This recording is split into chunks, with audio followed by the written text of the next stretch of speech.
Hello, and a warm welcome to this week's Irish Angle show. I'm stepping in today for Emma Nagel, who isn't 100% well, so she's had to give it a miss. And as usual, we have Johnny Ward and Paddy Flood here.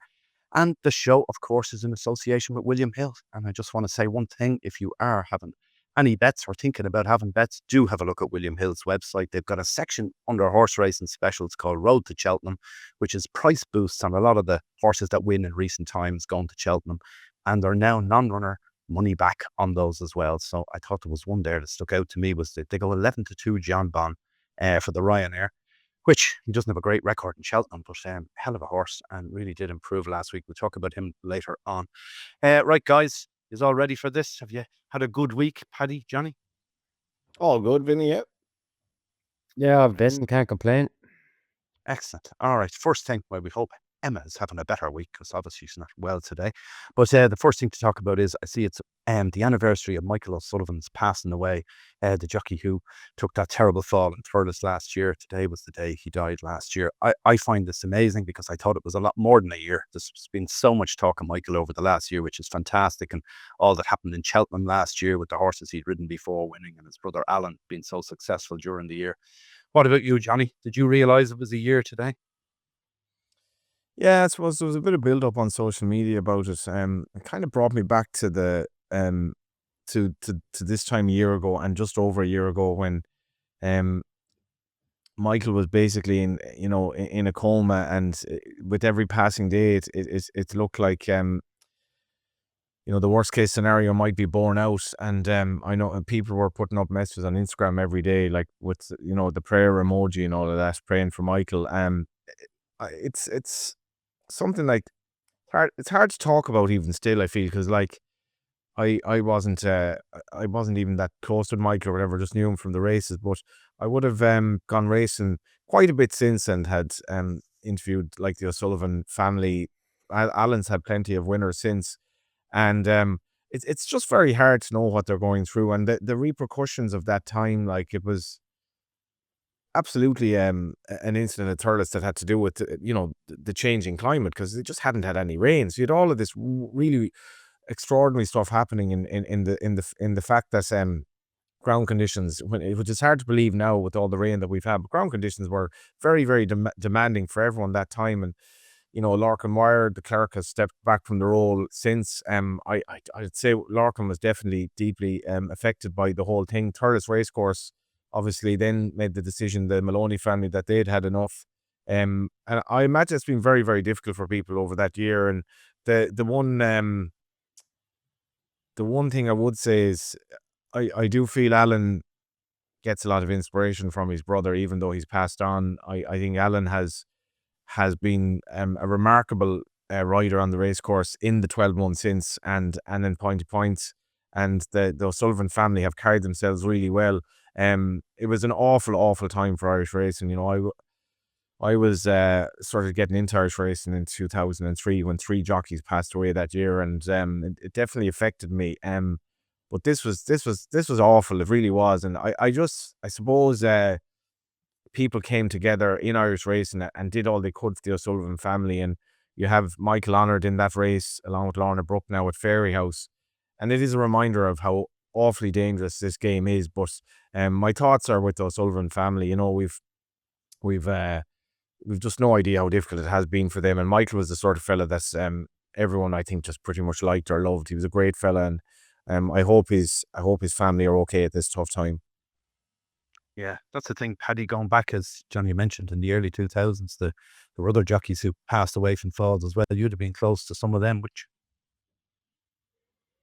Yeah, well, the first person I think of is Kieran Kelly. When you hear any of this, Kieran was with us in Desi Hughes. I suppose I was probably 13 or 14 at the time, but he was very much a mentor of ours. And, we were going pony race and we'd get Kieran would give us a whip, or, it meant the world to us at the time. And he was Desi's first jockey. So we looked up to him, and just, I think there was a hole there that never got filled, and it's the disappoint what could have been with Kieran is what we were thinking, how could you take this young man's life? He'd Cheltenham winner that year, and he'd an Aintree winner with Leinster, and it was just so sad to see such a talent not around anymore, put and I'm sure the family, it was nothing to do with talent or horse racing. It was their brother, their son, and um, like we weren't related to Kieran, but as I said, he was a mentor, and to this day, it's still a massive hole in all of us. You'll hear Daryl Jacob talking about it as well. Myself and Daryl were there at the time, and yeah, there was something missing in that yard afterwards. But look, my heart goes out to the family of Michael O'Sullivan, and again, I found myself thinking, Jesus, that was a superstar in the making, that young man, and like Johnny said, liked and loved by everyone. Nobody we've met has said a bad word about him. And sure, look, it's cliche, but it's not really, because what could he have been? He'd the makings of an absolute superstar. He was riding as a 3 pound claimer or a Cheltenham winner. That's unbelievable stuff to do. And look, he's a great family. The O'Sullivans are a smashing racing family, and like Johnny said, it feels like they have got a bit of inspiration from what happened, but I'm sure they'd swap it back if they could, I think as well, Vinny, just to mention, we criticize the IHRB nearly every other week on this podcast, and mainly with good reason. But like, if you speak to jockeys who were there that day, and like I spoke to one jockey, I remember, who was late at the races and basically was practically arriving on the scene when that incident happened. It's hard to imagine, like, you went into a weighing room that day and this guy was there and then he was just gone. And Jennifer Pugh, my recollection of the time was like, she really took the bull by the horns here and realized that this was a crisis for these lads. And I remember, I think I interviewed Steve Tiernan Power Roach about it, and he found it hard to talk about. Like, this was a guy that was, and it was a reminder of the dangers for you in this profession, that he was just there and then he was gone. And Jennifer Pugh, I think she brought them all to the Curragh, and she really did look after their mental health as best she could from the IHRE that time. That shouldn't be forgotten. No, it must be shocking for the other lads in the way room as well, and everyone else around them, I suppose, besides just the family. Anyway, at the other end of the scale, there was another passing last week. Was Eddie Harty, Buster Harty. He was an Olympian for Ireland. He was a Grand National winner. Rode the winner in 1969 Highland Wedding. He won the Grand National for Toby Bald. And then he became a successful trainer in his own right. He retired very early from training, and then was taken over by his son, Eddie Jr. And now his grandson is involved as well. Would you have known him, Paddy? I would have met Buster Harty up and down in the Curragh a fair bit back in the day.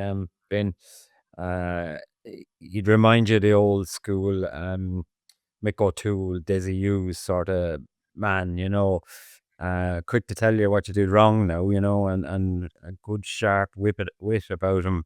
But look, he'd a bit of time for me. I've had a few chats with him and stuff, and listen, he's leaving a great legacy behind, because Eddie Jr. and Patrick are flying, and they have Irish Canter there for the Arkle this year, a lovely horse. But yeah, and Sabrina and the family, it's sad, but I'd say they're celebrating a great life of a man who, he got a great kick out race, and I think he got a very, very good kick seeing Captain CV back in the day. I'm sure that was really, really nice from him, because he knew himself how hard training was. But I'd say a hard but fair man, and may he rest in peace. Yeah, sad for his family as well, that they lost the mum as well. Only a week earlier, Patricia died. So obviously she was a good age too. I don't know her exact age, but I'm sure she was well in her 80s as well. So they got a good innings, as they say. But yeah, sad, and may they rest in peace, and Michael O'Sullivan as well. Anyway, we'll move on to some of the racing from last week. The big one for me that really caught my eye was Jonbon stepping up to 2 mile 5 for the first time and wins again. I still can't believe this with the horse that, going back a few years ago, JP obviously broke all records when he paid 570,000 for Jonbon after it won a point-to-point for the Holdens. And I thought it was money down the drain. How could you ever get that back in National Hunt racing? But here we are, 6 seasons later. He's had 27 races, never finished out of the first 2, and he's won 1.66 million in prize money, and more to come, I'd say. What do you make of him, Johnny? Is he a superstar? Yeah, well, that's the question really. Is he a superstar? I mean, what's a superstar to you? Like a superstar might be the mother who had to keep her had to raise 10 kids on her own in poverty, like and Jonbon isn't like the best racehorse I've ever seen, but in terms of a horse that's the reliability, if you're as reliable as Jonbon is at any level in terms of producing your racing, it'll be quite something. But like he's not really spared. Like 27 runs. So I know he's a 10-year-old, but like 27 runs, pretty much these are tough races, like tough races he's running in. He's obviously finishes second quite a bit, but he's not like he doesn't have easy races or anything. Like he's not sauntering to victory. And I suppose there were a couple of examples down the years. Our Connor being bought by Barry Conn was very, very unfortunate. Paid an awful lot of money for him. And at the level of the guy who has a lot of money, telephone numbers, money, we'll say in the case of JP McManus, he's not necessarily thinking about, will this horse be able to repay me? Because God almighty, like what must JP McManus be losing in terms of his investment in horses relative to the money they get back in prize money and training fees and all that? Like it must be a massive, massive loss. But Jonbon, he just seems to do the same thing, except at Cheltenham, really. Like at Cheltenham, he kind of shows his vulnerabilities. And he's 10 now and he's getting a bit slower. And even beating Pictory the other day, I wouldn't say it was like his best performance, but he showed like his heart was in it. He was coming under pressure coming into the straight, and there was enough in the reserve to win the race. But I think the best thing with Jonbon is to compare him to Douvan. Because in my view, Douvan would have had more ability, but like this is National Hunt racing. You're more likely to get a Douvan than a Jonbon if you pay all this money for a horse, because the frailty of National Hunt horses and the hardship that they go through. What Jonbon has achieved is really, really quite incredible, and he's still 10. So like there's probably more there. He could even go for another 2 or 3 years. Who knows? I thought it was maybe disappointing, a race with 100 grand sterling pot, that like there was no Irish runner willing to go over, because it was quite an interesting contest. Run over 2 miles 5 on soft ground could potentially have suited some horses, but in any event, Jonbon is mad. Like I can't really see him winning at Cheltenham, Vinny. But as you say, he's a price that's bigger than he ever is really at Cheltenham with William Hill not on no bet for the Ryanair. But I've never seen a racehorse as consistent as that. No. And the other thing with him is, which seems extraordinary to me when you look back at his career, that he started off winning a point to point, and yet he's never run over that distance over fences, which seems extraordinary at this stage. He'd never run beyond 2.5 miles till he went 2.5 last weekend. What about him, Paddy? Could he stay further? Should they try him over further at this stage? Is it too late in his career? I don't think it's ever too late. I'll give him his dues. I think he is a superstar.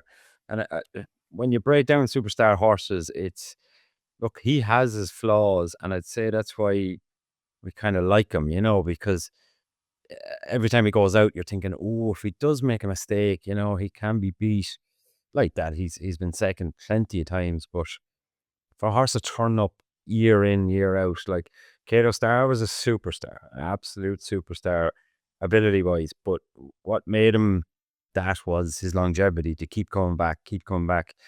And like Johnny said there, Douvan was very good, but he's not a superstar because he didn't stand the test of time, basically. But that's just my opinion. But Jonbon is definitely a superstar. I wonder, would you, I don't know, roll the dice and stick him into a Gold Cup? Because I don't see him beating Factifile if he goes to the Ryanair. And the vibes I'm getting at the minute is Factifile will go for a Ryanair.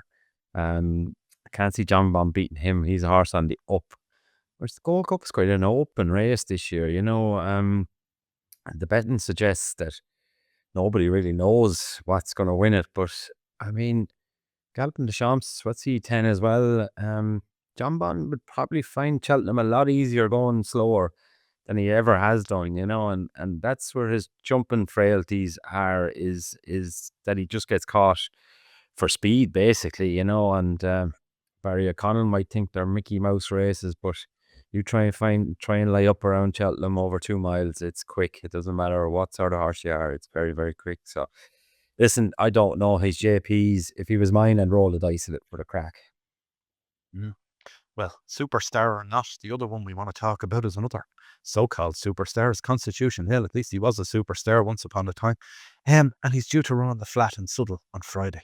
And of course, the big news is he's in the ballot. He's only second in the ballot to get in. So not absolutely certain to get a run, which is extraordinary considering the race was more or less framed for him and was already there. But they upped the prize money, which has enticed others to come in. 32 in all entered for it, including Daddy Longlegs and Willie Mullins.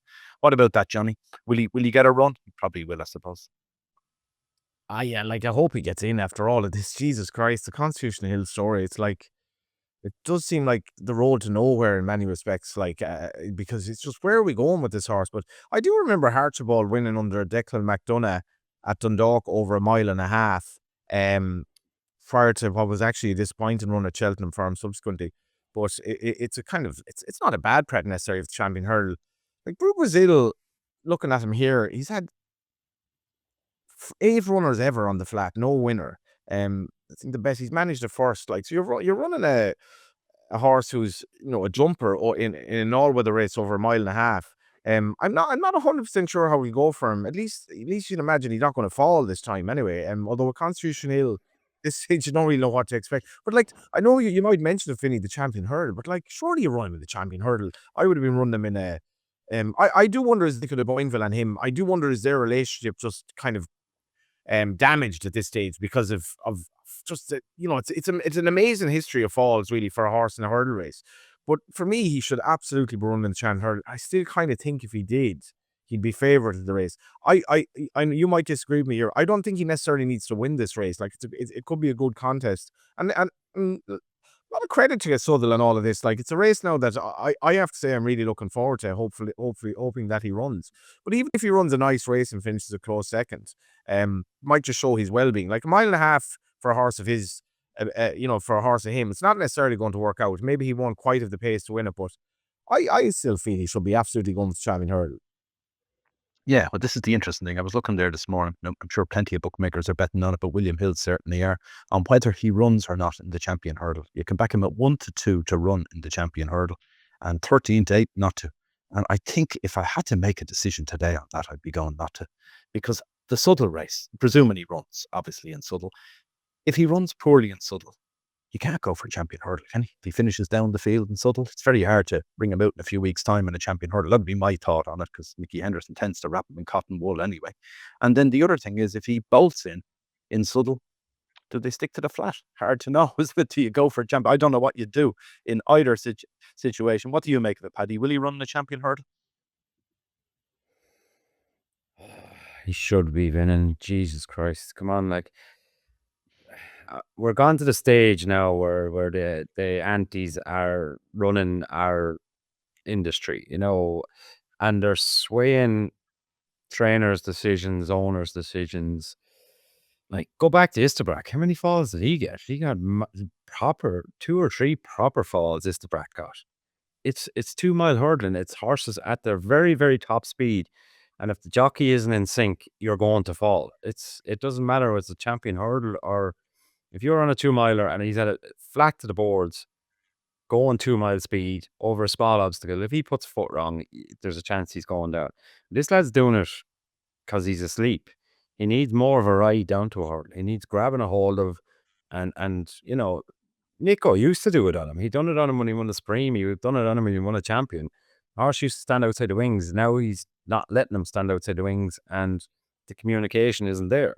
But Moscow Flyer got a load of falls too, but still came back to be the perfect racehorse. Because at the time, I'm sure it didn't cross their minds not to go back and jump hurdles or fence with them or change a jockey either, because I remember one time Nicky Henderson's job was ruthless. You'd Garrity's, Mick Fitzgerald, all them real good riders, but if they messed up once, twice on horses, they were gone. You were out the gap. But I don't get it, and do you know what? It's actually the race on Friday night. So like, did they expect nobody to come to it? Like, it's a 40 grand maiden. You think the flat trainers are going to go, oh well, there's Constitution Hill. He can have a little run around, and won't it be great to see him? They're saying piss off with that joke and go jumping, will you? It's not. It doesn't make any sense to me. And everyone will say, yeah, but what if he falls? And yeah, sure. What if my auntie had wheels? She'd be a bike. You know what I mean? So just get on with it. Go jump and go and win a champion hurl. There was a race there at the weekend, a grade 2 in England. Was there 5 runners, 4 runners? You could have hacked around there on the bridle, and then you would have been guaranteed to go to Cheltenham, and there'd been no pressure on him. The last day he fell, the new line put a bit of pressure on him. The jockey grabbed a hold of him and the last second made a decision. And 9 times out of 10, you're going to fall.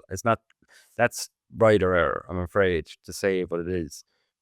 Just get on with it and run him. He's the best horse we've seen for how many years, over 2 miles, breaking track records in Cheltenham.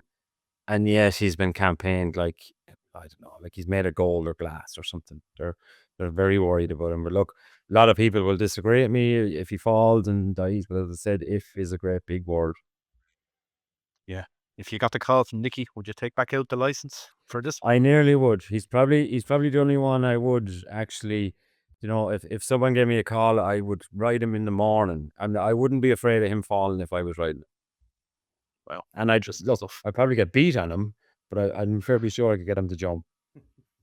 Good stuff. All right. The next thing is then another one from last week that caught my eye was early in the week. I think it was Tuesday, was it, in Limerick? Patrick Mullins won the bumper aboard a horse called Of Land and Sea. I've never seen a jockey do this before. That the ground was obviously very heavy in Limerick, and in the back straight, he was taking them out between the dolls onto the ambulance track and running them along the ambulance track, obviously much firmer ground, and then back in again around the next doll and back out again. What did you make of that, Paddy? I presume you've seen it. I've seen it, yeah, and I've seen Patrick do it before, but I've seen him getting beat doing it. Jody beat him a couple of years ago in Limerick doing the very same thing. But I suppose realistically, if you think about it, he's running on better ground for longer. My opinion is he was on the best horse anyway. I thought if he steps out wide or on the track normally, he would have won anyway. I don't know. You needed probably a certain type of horse to do it. Most horses like to be in a bunch, and they get out of comfort zone a bit when you're trying to pull them away and drag them away. But the old horse seemed to enjoy it, and as long as it didn't stress the horse out, yeah, it was a really good move. But I mean, if he gets beat, it doesn't look very smart, but it looks good on the day. And just another thing, actually, I was thinking of this ride. I've seen Leopardstown recently, and a lot of places, everybody going wide. I was watching Gore on the weekend. Like they couldn't get wide enough on the track. I think, like, when we were riding, you wouldn't get an inch of light in Leopardstown down the inside.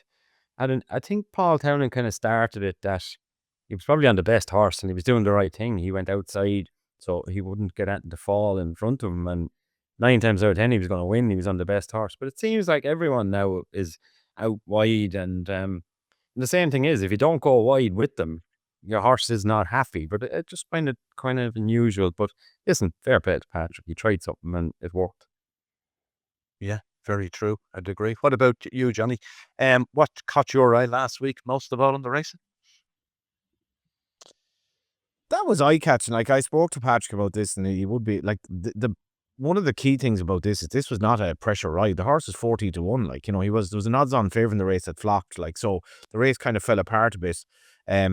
If you're betting on a race and you want a horse that handles kind of heavy ground, and one of your rivals then has gone on to the all-weather track, like, it does make you think a bit. But Patrick's idea was that as long as he came within those like kind of markers, he was fine. And he said, like, the horse you have to have the right horse to do it as well, because he could duck the other way. What was interesting for me was that nobody followed him. And I'd say as a rider, that's really interesting, because, like, you'll see Danny Mullins will do things like that some days where you go mad wide. I remember in Banrow, was it last year, the year before? And I'd say it's difficult for other jockeys, because they think then, like, if whatever about Patrick getting it wrong, if I'm the only one that follows him and I run no sort of race, I look like an idiot. I disagree with Patrick in the sense that if he got beaten, he would have been vilified, because it wasn't on an odds-on shot here. He was on a horse that was 14-1, so, like, it could have gone wrong. But it was a bit of ingenuity from his part. For me, I don't know, like, in terms of the rules, there probably shouldn't really be access to an all-weather track, but, like, I didn't know what to make of it, but I like a bit of ingenuity in races. And just on that, Paddy, are there many other tracks where you could do that? You were saying he's done it in Limerick before, but you'd imagine most tracks, well, certainly if you're on the chase track on the inside, you can't because there's going to be an outside rail for most of it, and then onto the hurdle track outside it. So it has to be a hurdle, I suppose, or a bumper. But it seems odd Yeah, to do this. you probably wouldn't do it in a jumps race, Finn. You'd be probably out and back in too much. You'd be probably risking a little bit too much by your horse running out through a wing or something. But I actually done it. We tried to do it up the straight over Christmas, or it's DRF actually on one of Willie's there. The old horse was keen, but he brought him right out into the canter down, which is, it's not that much of a stretch. Look, listen, there's very few races where you can gain that much of an advantage. And for a lad to be thinking about that going out in a race, it just shows the confidence he has. And I'd say the other 10 or 11 runners probably wouldn't have the same confidence as Patrick Mullins to actually, chances arm, and if it goes wrong, well, fair enough, it goes wrong. He can put his hands up, where other lads, I suppose, they're probably struggling for rides as well, so the last thing you'll be thinking is doing something completely random. But it's confidence as well. Remember Davy Russell doing it in the cross country in Cheltenham, and it was brilliant. He'd walk the course and he went into the stewards and asked them about the course, and it had all ticked off, and yeah, I like it. Yeah. Yeah. Frankie Guttori would have done it a lot on the flat. Frankie, you'd often see him at a place like Windsor. He'd go well wide, and the watering situation here now means that there must be big inconsistencies in terms of ground at racetracks. But I suppose as a punter, if you don't know this is happening beforehand, and of course you won't know, it just makes it's another thing to consider. That basically all the study you can do is kind of half thrown out the window. Yeah, there is an element to that, all right. Anyway, moving on to one last thing here from the last week we see is a Cheltenham Rails pitch was sold last week for 325,000 sterling, belonged to Sean Graham, and it's now being bought by Fitzwilliam Sports, which is headed up by Paul Byrne, who we know well on this show from all the horses he has in training with Emmett Mullins and elsewhere. And he's bought the pitch, and he's going to stick Johnny Deneen up on it as the front man at the festival next month. That's a bold move, Johnny, isn't it? And probably a very good one too.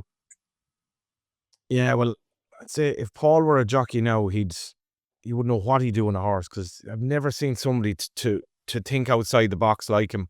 I don't know if Paul's ever taken a drink. He's certainly been teetotal as long as I've known him, and I do wonder sometimes if you don't get your kicks from a few pints or any other vices, you have to scheme, and if you're a guy who saw his dad, Davy, kind of, his life as a bookmaker before he sadly kind of was ill later in life.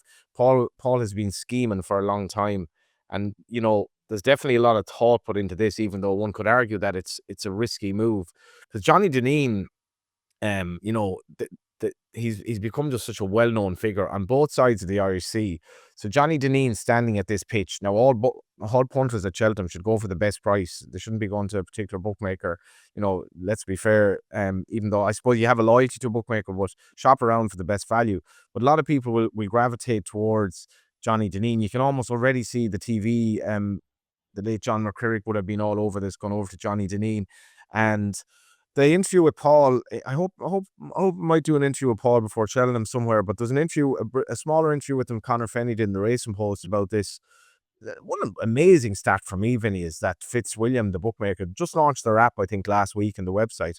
They basically only 100 punters, of 100 punters is basically the core of their business. 100 punters. So those guys have to, they're not betting fivers and tenors. So maybe part of this is, I think, is it's publicity, and we see with AK bets. There was an interesting article with Andy Kaminskas in the Independent I'd advise people to read as well recently. But a lot of the AK stuff at the racetrack has to be brand promotion, promoting the brand. And I imagine as much as betting shops are falling like flies around the country, a lot of what's left in terms of the value of a betting shop is the brand promotion on the shop front. But I'd say there's definitely an element of that with Fitzwilliam. But also, Paul they want more customers. They want more customers to go to what's the so-called gentleman's bookmaker. But it's a lot of money. You weren't on the show, Vinny, but I was quite taken by talking to Ray Mulvaney and Justin Flood after the Dublin Race Festival. They were really blown away by the turnover at the Dublin Race Festival. And I'd probably written off the betting ring many times. Maybe there might be a bit of life in the old dog in that, cash is king.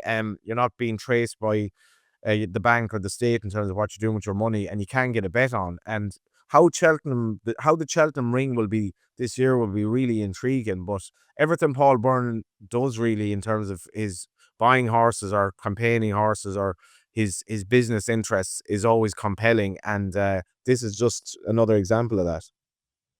Yeah, very true. As I say, you talk about the bookmaking industry generally, it seems to be on the ropes in certain areas, particularly in the UK, the online end of it, with the new tax regime that's brought in on them there. The good times are over for them in that end of it.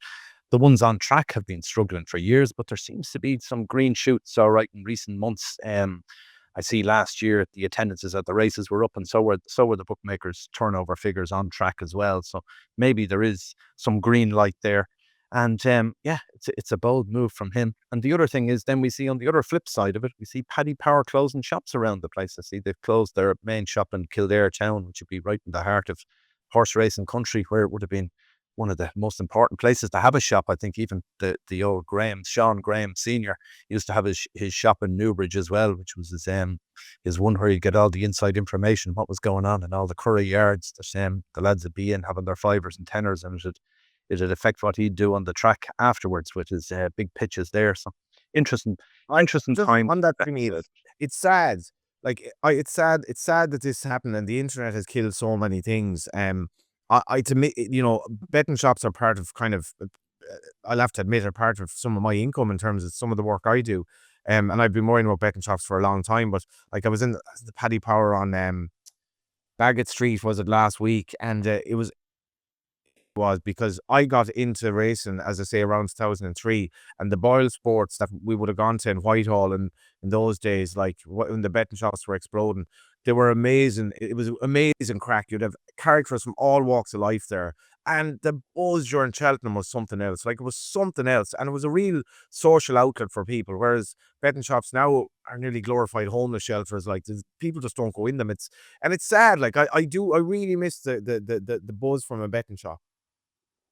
Yeah, you're not wrong. I remember them fondly myself from the early days in the sport. Anyway, we shall move on to our horses to follow from last week. Maybe I'll start off. I'm going to give one not to follow. It's basically, and I've fallen for it twice. I'm not going to fall for it a third time.